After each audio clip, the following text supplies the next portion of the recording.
In this video, I will show you how to sync Google Contacts with Zoom. Start by opening your browser and going to contacts.google.com.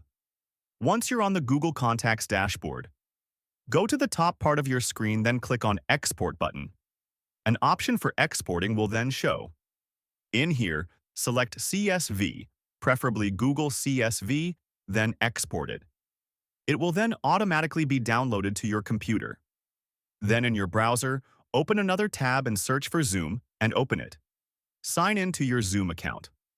Once you are in your Zoom account dashboard, on the left-hand side of your screen in your menu list, scroll down until you see My Account.